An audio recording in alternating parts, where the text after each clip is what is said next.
Good afternoon, good morning. It's really good to be here. What I really want to do today is sort of just share some of the reflections and observations I've made on those sort of very lucky positions I've been in, and share with you how that thinking and the other thinking of my fellow board members and the local nature partnership is coming together. We've only had 2 board meetings, we've had some thinking. And the first thing I just want to say before I sort of go into the detail is the local nature partnership is about sustainability. It's not about newts and butterflies. Newts and butterflies matter, and I don't want to, and I'm a great supporter of the conservation agenda. But this is about creating a sustainable economy in Cornwall by looking at our natural assets in Cornwall and our intellectual capital in Cornwall in a slightly different way. So that's the sort of the proposition, and what I really want to do now is slowly unpick that. Because of time, I won't sort of read out all the board members, but as you see, we've got a very powerful, influential and well-connected board, bringing in some of the best academic thinking and some of the best thinking within Cornwall, as well as some of the more traditional sort of conservation movements as well, so we work with them.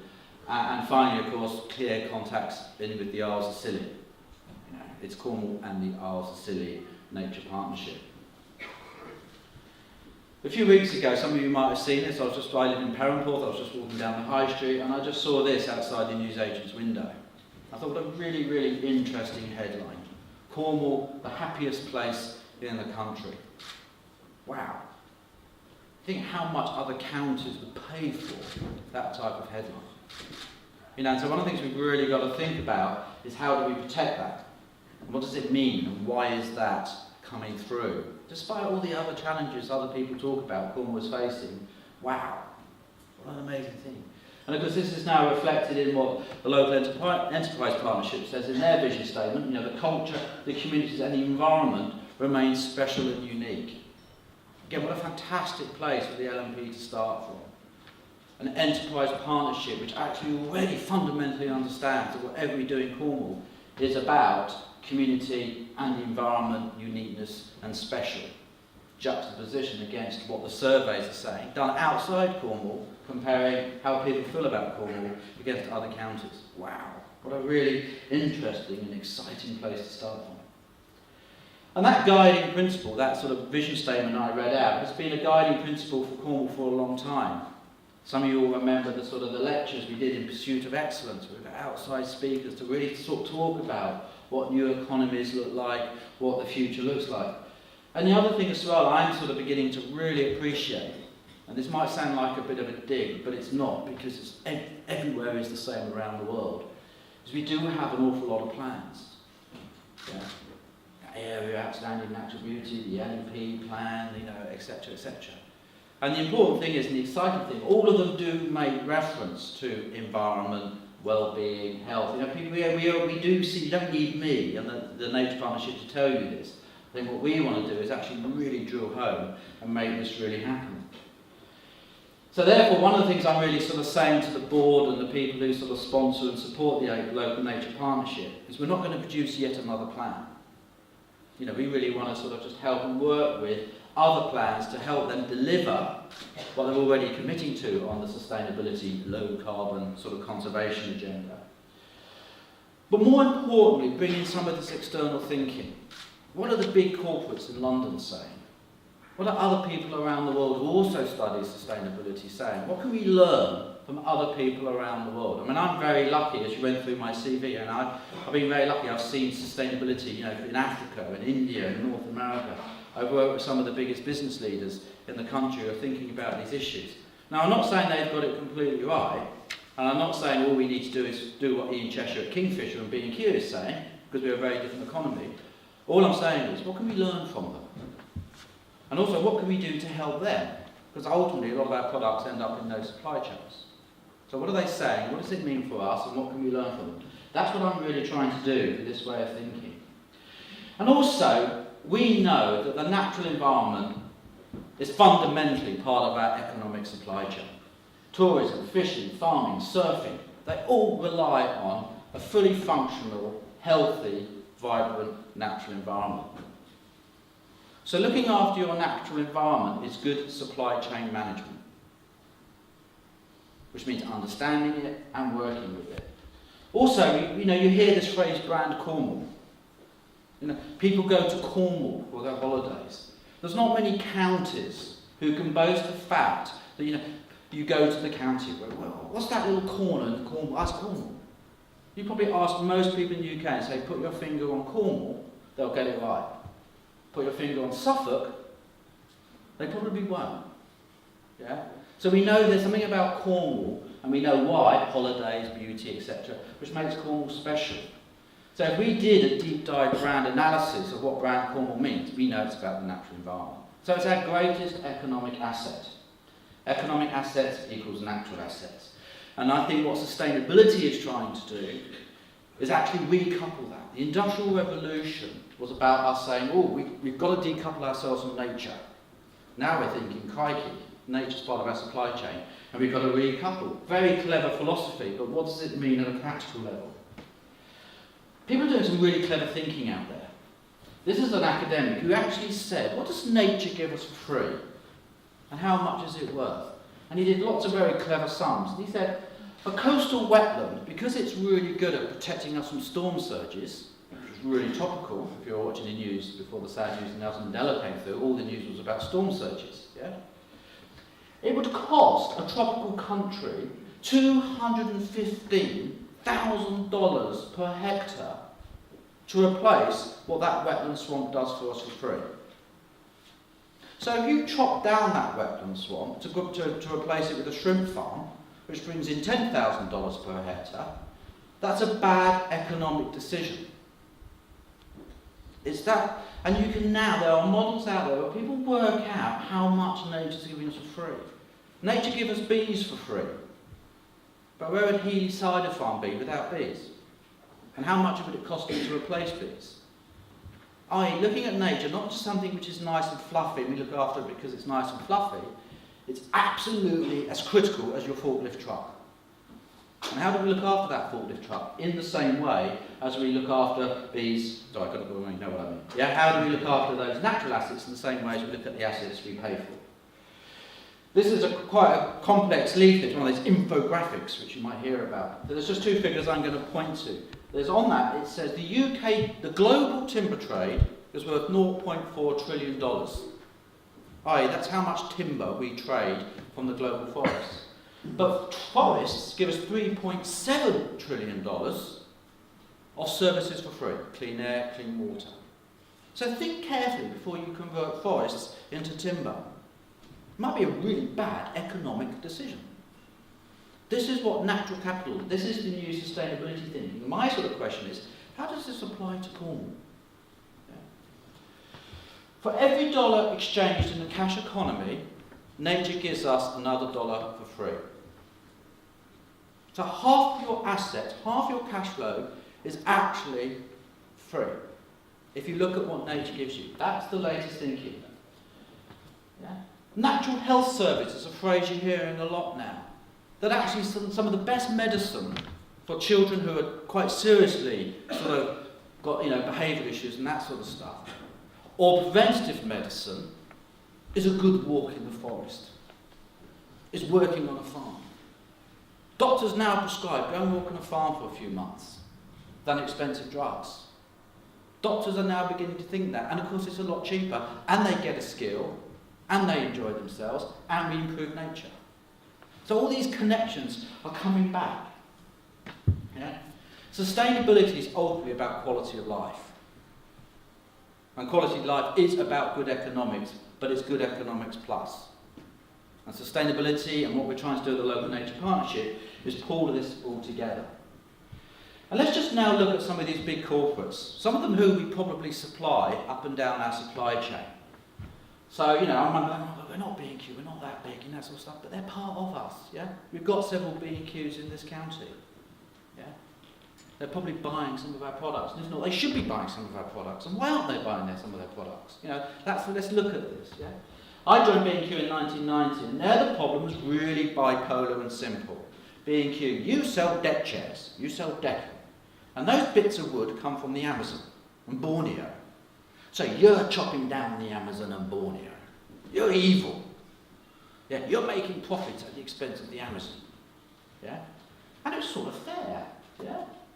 So after 20 years of sort of hard work and collaboration with our competitors and with our suppliers, we created and introduced third-party certification, now called the Forest Stewardship Council. And about a third of the world's trade is now traded under the FSC, and even more under competitors. The FSC has so much impact now, there's competing certification schemes. But a few people meeting in a few rooms, when the idea is right, can drive real change. Yeah. You cannot now get business into B&Q unless you are FSC'd. So if we did have huge forests and we wanted a B&Q account, we would have to have FSC. Luckily, the Forestry Commission does have FSC, so a lot of those forests are already covered. But that's how the world is changing. Environmental specifications will change over time. But I think what's really interesting about the FSC isn't the label or what B&Q did with it, it's how we created it. This is a picture I took when I was in Peru. Yeah? To create the FSC involved competitors, NGOs, from the social movement, the environmental movement, sitting in a room and having an argument and agreeing something. Yeah? So it wasn't even collaboration, it was actually co-creation. Not let's argue with the environmentalists, let's work out, have a joint vision, a single vision, and deliver it. And that's why it moved so quickly. And there were loads of these meetings because it was a global initiative around the world. So what we're really learning here is campaigns are great, arguments are great, but the next stage in creating a sustainable Cornwall, it's about how the traditional environmental movement, the traditional well-being movement, the traditional economic movement work together, collaborate and even co-create what we want for a sustainable economy in Cornwall. What does that happiness thing really mean? Where did it come from and how do we enhance it and grow it? If environment, we talk a lot about growth, yeah? If the pressure on us is to grow our economy, then the pressure on us is to grow our natural environment, because the two are implicitly linked. Environmental growth equals economic growth. Yeah? Just a different mindset on these types of issues. And if you want a really good example of how this mindset is changing public policy already, despite austerity and all the pressures, some of you will remember about 2 or 3 years ago, a bit longer now I suppose, Cameron had just been elected. One of their first policy statements, they thought, well, let's just get this nice, safe one out of the way. The UK public forest estate is making a £20 million loss. Typical, Public cannot own businesses. So let's just sell off the public forest estate and put it into the hands of those clever commercial people who can grow timber in a commercial way and make a profit. You might remember that the public reacted really badly. And it was Cameron's first U-turn. He said, don't do that, don't do that, don't do that. And I was lucky enough to be on a think tank to advise Cameron on what to do, why did they get it wrong, and what does the solution look like. And it really boiled down to a very simple bit of thinking, which is what was the lens you were looking at? Yeah? Because you ask the public, and they say, why do you value the forests? Well, it's where I walk my dog. They're pretty. And some of my best childhood memories come when I was cycling in that forest. I like nature. Yeah? But it's losing public money, £20 million a year. Get out your calculator, that's 37p per taxpayer per year. I think that's really good value for money. I think that's cheaper than the royal family. I think that's cheaper than one enterprise trip to China. Yeah? I like paying 37p to keep all that assets available to me. So well done, government, for such a good public service. If you can reduce that a little bit and take 20 down to 10, fine. But it isn't a problem I want you to solve, because I value what nature's giving us that, and 37p is next to nothing. Yeah? Same problem becomes an opportunity by just the way you look at it through the economic lens only, or do you look at it through the well-being, nature and happiness lens. Fundamentally different decision if you look at these assets through a different lens. That's what happened there. Yeah? The 70s and the 80s were in this traditional protectionist environment. Save the world, save the rainforest, save the ozone layer. Yeah? We're in a very different place now. For a while, we lived in a triple bottom line world. Sustainability, the balance between economic, social and environment. This still rings true. Protectionist still rings true. They're important. The narrative, the conversation, however, is still changing. The problem with those two ways of looking at the world is you look at the world as there's three systems: economics, social, and environment. Hence the triple bottom line. Yeah? That still has some intellectual and physiological thinking flaws. Yeah? Because at the end of the day, nature isn't siloed. Ecosystems. We're part of an ecosystem. And what matters is not how silos work, but how the whole system works. And that's what we've got to think about in Cornwall. How does the whole system work? Yeah? We breathe air, therefore we're part of the ecosystem. Yeah? But we don't, and we can't make air. We can't make water. We can't make soil. We don't even understand soil. But we need it for our economy. Yeah? So how do we respect and nurture these assets? Ooh. The other thing is every single system, you all know this if you run a warehouse, if you run stock, has a finite limit. You can't put 100 pallets in a warehouse designed to take 20 pallets. You can't deliver an order of 100 pallets to your customer when your production line only makes 20. You wouldn't take the order. Yeah? It's good business, it's sensible business. Yeah? If the 7 billion people on the planet today enjoyed the lifestyle we enjoy in this room, we would need 3 planets worth of natural resources. Which says the way we created prosperity in the past won't be the way we create prosperity in the future. Which means we've got to change. And we've got to think about things in a different way. And there's 9 billion people coming in 2050. So there's more people demanding a better quality of life, and the way we provide quality of life doesn't add up. We don't have enough in our natural capital inventory. And it's obvious. Do you know it takes 20,000 litres of water to grow 1 kilo of coffee? Yeah?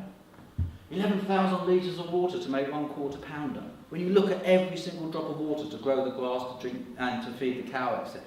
Staggering numbers, aren't they? Even if they're slightly exaggerated to make the front cover look good, we know there's something in these types of numbers. How can we strip these numbers out? How do we create more efficient supply chains? Yeah? We need to do things differently. To thrive, we've got to stop relying on 3 planets, we've got to rely on 1. And to do that, we've got to understand how that planet works better and use it better. We'll stop mining it to working with it. Yeah. Oops, sorry. Who said this? Who said this crazy statement? We need to radically redesign our business models with less emphasis on growth and more on well-being. Bring that man to this desk, let's shoot him now. Because he clearly doesn't understand business. He clearly doesn't understand modern economics. He's probably some crazy academic, privileged, probably on the tenure, say whatever he wants. Or she wants. Yeah? Ian Cheshire, who runs Kingfisher. Yeah? This is where the thinking is going.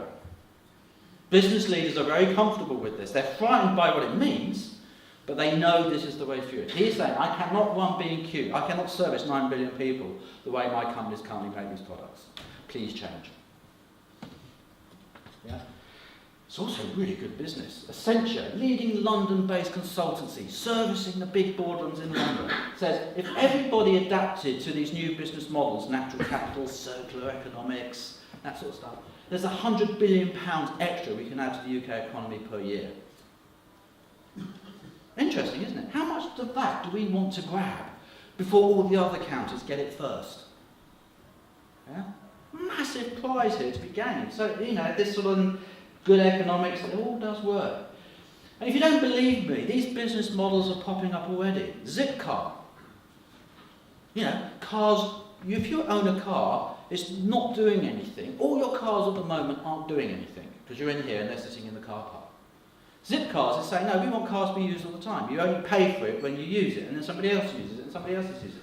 Fundamentally different business model. It's called collaborative consumption. Street Club. How long? Ian Cheshire did a bit of working. This is why he's thinking in a different way. Do you know how much work a power tool does before it's replaced? Yeah? You're all going, oh God, this is going to be really embarrassing, isn't it? Yeah? 2 minutes. Do you know that 98% of power tools are replaced when they're still fully functional? Yeah? Why? You buy a power tool, you put the shelf up, it sits in your garage for a year, put another shelf up, sits in your garage for a year, you know how long it takes to drill a hole, you then go to B&Q and you see the new sexy cordless one, and you want that. Yeah? And so you buy it, you replace it. What Ian Cheshire is saying, I cannot run a B&Q that way in 2050 and service 9 billion people. Yeah? So he's inventing collaborative consumption where he's encouraging customers to lend each other tools. A retailer encouraging loaning. Wow. He's saying, I've got to be ahead of the game because this is the future. Yeah? I can't pursue a business which is inherently unsustainable. Shopping. Just a clever bit of PR for Marks and Spencer's to get Joanna Lumley and get nice people talking about Marks and Spencer's in a sexy way? Could be, because they're getting really good PR from it, and good for them. What they're really saying is, we cannot, my sector, cannot give t-shirts and shirts and trousers to 9 billion people by 2020 because there's not enough land to grow all that cotton. We need to take this from a linear economy, grow it, wear it, throw it, to a circular economy, which is grow it, wear it, and put it back in the system. Yeah? What they don't know yet is they know how to collect clothes, because you see they're doing it. Yeah? They don't know what to do with all these clothes, because at the moment there isn't really good technology to turn an old t-shirt back into something really useful. Where's that innovation going to happen? Probably in a small, innovative backyard somewhere, like Cornwall, who says, oh, I've got this great idea, I think I can do that. And then suddenly it's a big business. So these big businesses need these entrepreneurial small businesses to find some of these mad solutions. Richard Branson, who I was lucky enough to work for a while, he said, I've got a great idea. Alan actually said, yeah? I think we should recycle CO2, like we do with bottles. Because I'm made of carbon, we eat carbon, I burn carbon in my planes. If carbon is inherently useful, why don't we recycle it? And he said, here's $25 million and give it to somebody as a competition for the first company who can recycle CO2 back into products. That little bit of fuel in his hands is jet fuel made from CO2 taken out of thin air. Science says yes, carbon footprinting says yes, economics says no way. Yeah? But that's what we know entrepreneurialism is about. Yeah? You can now farm cows to make them carbon friendly. If you farm cows in a certain way, you could say your ice cream has taken CO2 out of the air, as opposed to being slightly embarrassed that the cows have a high carbon footprint. And localism. Look at this. That big, bad retailer now actually saying, I really could do with some local suppliers which I can sell locally, and then I'd like to show it off. They're rediscovering that people like to buy food from near where they live. And then they start doing the numbers and the analysis and saying, actually, this big central warehouse distribution system where we fly tomatoes from Jersey into our warehouse in Manchester and then fly them back to our store in St. Peter's, this is a bit silly. Doesn't add up. So this whole localism thing is going to a very new, more sophisticated place, beyond the PR to actually a new way of looking. And I'm saying, why not energy? We grow food locally, why don't we grow energy locally and keep all the profits within the county? Changing context. The weather is changing. We only had to look at the news last night to think that the weather is getting more changing. Did you know that 40 or 90% of small businesses do not recover after they've been flooded? What are we going to do to help businesses prepare for freak weather? And maybe we should use nature. How much concrete do we need to have to spend building sea defences when we've got peat bogs and other resources, or peat rather than peat bogs, to actually protect us from floods? Let's look at nature to be our ultimate defence against floods. This is all about leadership. And that's why the LNP is going to focus a lot on leadership. Yeah? Who are the most influential people in Cornwall? You guys. Yeah? And other people as well. How do we actually share these types of new concepts and new conversations with them? And that's why I'm saying the LNP isn't about youths. It's going to actually be about the leaders of Cornwall. Sharing this thinking, helping them understand it, having the arguments, having the conversations. Yeah? So the role of the LNP, is to nurture leadership, provide this thinking in a safe environment, influence them to make better decisions, safe space to test new thinkings. Yeah? So we really want to focus on influential people. We say the top 100, we don't mind. But we just want to get these conversations. What can you do better? What is your contribution towards creating a more sustainable Cornwall and a more sustainable world? We're going to start looking at things like surfing and wind and soil and beaches as natural assets. How much are they worth? If the surfing economy is worth £64 million to Cornwall, let's double it. Yeah? Because if we double it, then we'll really look after all the things which make surfing really successful. Yeah? You know, what businesses thrive because of their close relationship with nature, and they protect and enhance nature. Let's see if we can double them. How much of this shortfall in turnover we need in Cornwall can be filled by doubling the turnover of businesses, which are inherently natural? Do we know the best use of land? Wind turbines versus landscape. Wind turbines versus views. These are really difficult conversations. Let's have them. Let's reach a consensus. Let's just get this out in the open and have a joint vision of what we want to do for Cornwall. Safe space to talk about these new concepts and really talk about it. Let's collaborate and co-create. Let's work in the middle of those three circles as one entity, which is why the chairman of the Wellbeing Board, myself and the local enterprise partnerships will be meeting regularly to see, do we dare have one vision? And can that be the same vision as the council? Let's stop having our own vision and then arguing about our own vision. Which vision is best? One vision, co-created. Yeah? And if we could just talk to those 100 people, and if those 100 people then spoke to 100 people, that's 10,000 people. And if 10,000 people spoke to 50 people, we've reached the entire population of Cornwall. What an interesting cascade of conversations. Not impossible, is it? What are we going to say? What are we going to ask them to do? But let's start having a better informed conversation about the joint long-term vision we want for Cornwall. So we're going to work with the most 100.